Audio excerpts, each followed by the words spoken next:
again, but he's not like a noticeably huge lightweight. Like I would have thought he should have made the weight handy enough.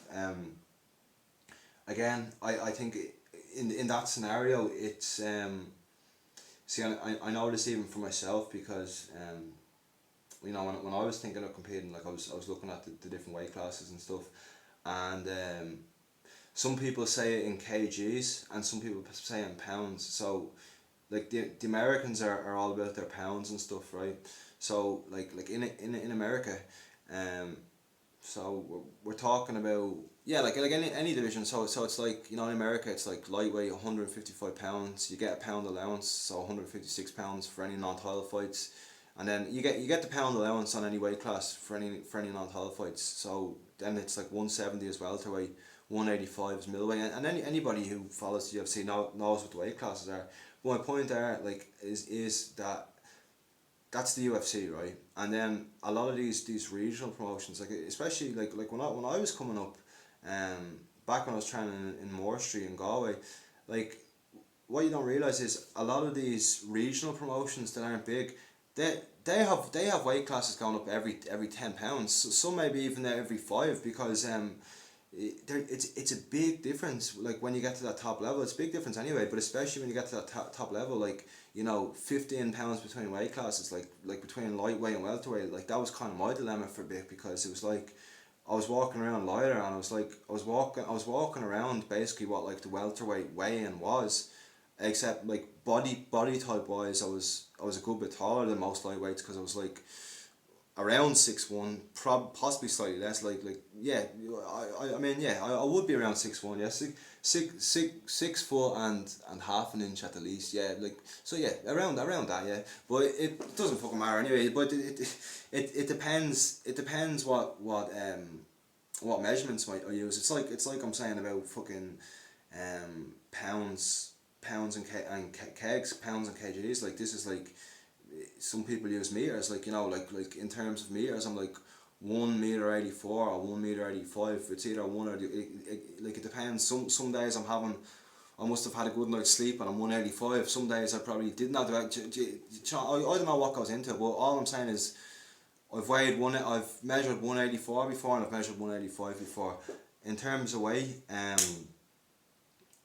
the a lot of, like, even like in Europe here, and especially the Brazilians and stuff like that, they use like kgs, and to get it really accurate to the pounds, you would have to like put a decimal point in that, because they just like round it up or round it down, so to the nearest one, because they would say like 77 kg is 77 kg is welterweight. But you know, even for a title fight, like they're still like 0.6 of a pound off. Like you can still put on another 0.6 of a pound. You know, like um, it, I'm just saying, I heard that it was because of that reason that Oliveira missed weight, and I just think, like, in this day and age, I think there should just be like one system, and it's fine if there's not. It's fine if everyone has their own way, like the kilometers and miles thing. But if your fucking job and shit depend on that,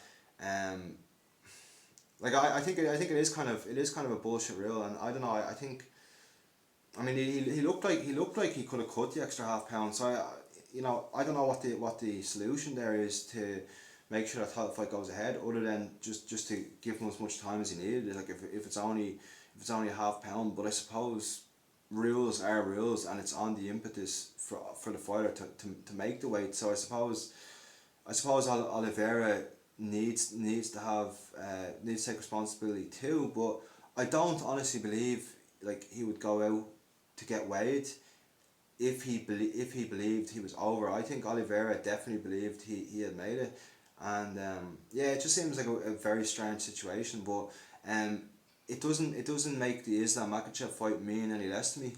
One second, guys, I'm just gonna take a sip of this energy drink. You can enjoy the nice background. Oh, but it doesn't make that fight lose any value in my eyes. And if Oliveira is to win it, which, you know, stylistically it's very even the way I see it. But if Oliveira, let's say, does beat Islam on the scorecards, or maybe submits him, or who knows? Maybe knocks him out. I don't know. I wouldn't. That's not. I don't think that would be my prediction. But I'm not saying that I wouldn't fancy all. You see, that's a really intriguing matchup. It really is, and I haven't delved into it because just even talking about it now, I honestly don't know who I would who I would pick for that fight. I really don't. Like I haven't. I'll have to go and watch both guys fight because like when's the last time either of them have lost? You know, like I'm trying to think the last time either guy have lost. Like I can remember.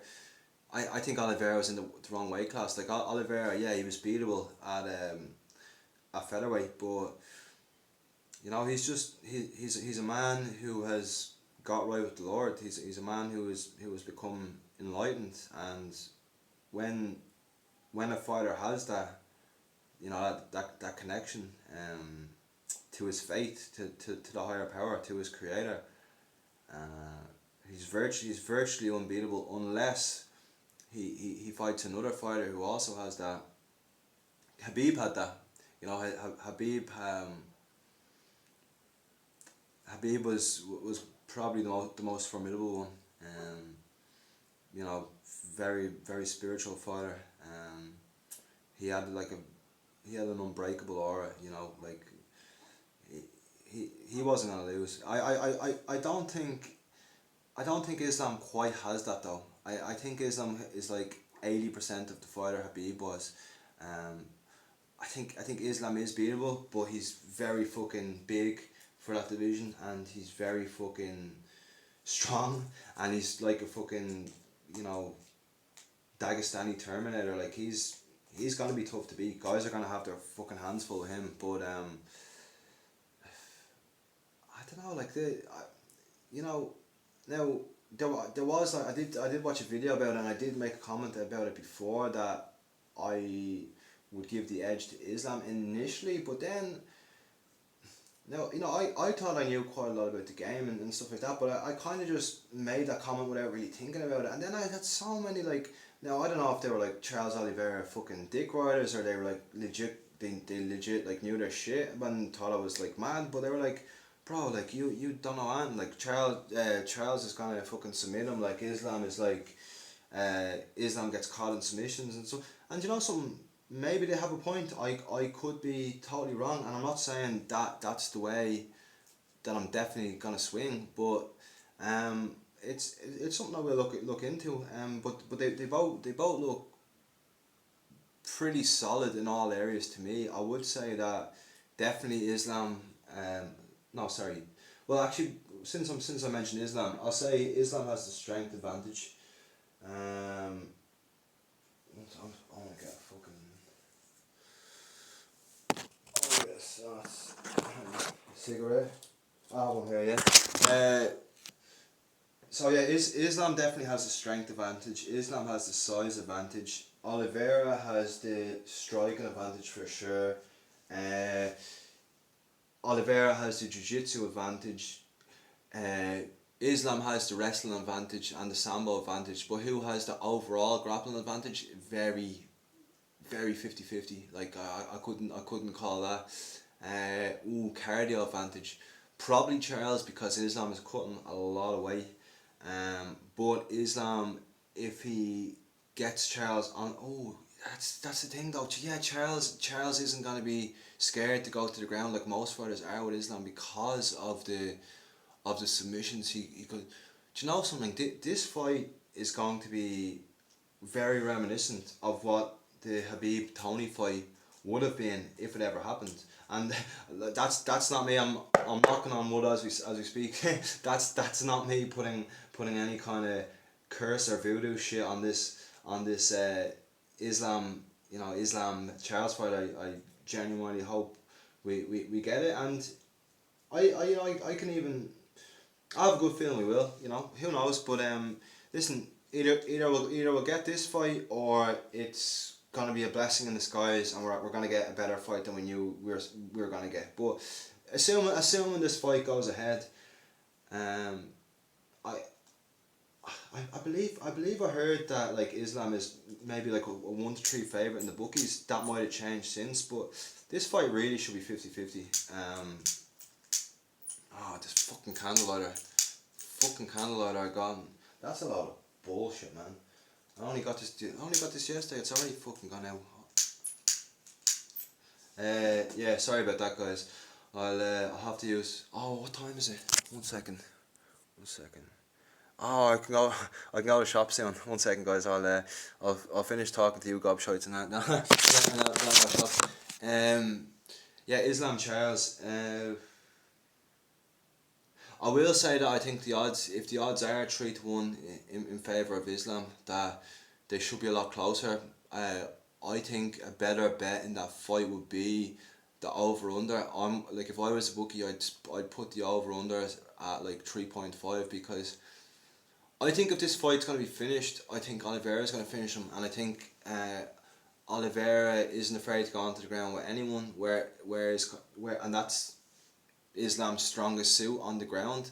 So, maybe those fucking nerds on those comments were right. Maybe I didn't know what I was talking about. Maybe Charles is gonna lock up a submission. I'll say, I'm gonna say 55% Charles by submission.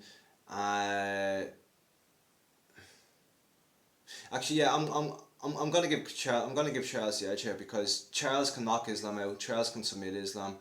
I don't see. I don't. Could Islam submit Charles?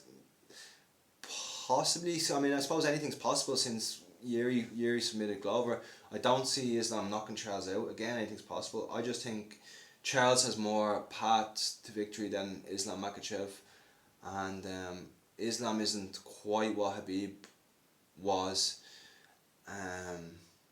But then again, other than like a flash fucking knockout against a guy who's no longer in the UFC years ago in Adriano Martins, Islam has just pretty much dominated everyone. But like, who's the best guy he's fought on that run? Like who has he really beaten? I mean, he's beaten Bobby Green, Dan Hooker, Thiago Moises, Drew Dober, Davy Hamos, actually Arman Saryukin, back about 3.5, like February, I think 2019, in Russia. That was probably the best win of that run. When you look at how Arman has done since then. Yeah, I just think that that Charles has fought the lions of that division, and he's still the guy on top. And I know it wasn't really Islam's fault, because he was meant to fight Beneil twice, and Beneil twice, and he was meant to fight RDA a couple of times as well. Yeah, he was meant to fight RDA a few times actually, and through no fault of his own, those fights fell through. So I understand, like, a couple of those fights, like the Hooker fight and the Bobby Green fight, it was just about keeping cards together on short notice when opponents fell out. So I still think Islam kind of deserves a title shot, because at the end of the day, like, from the Drew Dober fight until the Bobby Green fight, he got 4 wins in a calendar year. Like, he got 4, like Drew Dober was early March 2021. Then Thiago Moises was main event of an Apex fight card on middle of July 2021. Dan Hooker, Abu Dhabi, end of October 2021, and then Bobby Green, end of February 2022. So, for a guy who before the Drew Dober fight, he was out injured for 18 months. He couldn't compete because of injuries, because of COVID. He had a few fights against RDA pulled. The guy had been out for 18 months, so there were doubts about if he was the guy going forward, because he couldn't stay fit, he couldn't stay healthy, injuries and whatnot. But he proved that he can, and he had 4 fights in a calendar year. Very few people do that these days in the UFC. And the guy just beat last was because it was meant to be for a number 1 contenders fight, but Beneil was out, and Beneil hasn't fought in like almost a year and a half now, probably. well, but by the time he fights, it'll be about a year and a half. Benil is also on this card against Mateusz Gamrot. That's a fucking that's a quality fight as well, you know. But I think like Benil, Islam was meant to fight a number contender fight, so you know, if you, like depending on what way you look at it, like some I can understand people that could look at it that way and said, okay, well, like an injury, like it sounds like something Tony Ferguson would say, you know, like an injury is a forfeit, like that they're out of the bracket, you know, Tony Ferguson and his fucking wrestling references, they're out of the bracket, we're gonna do a double round robin, I've already went through everyone this round robin, you know, old Tony, man. But yeah.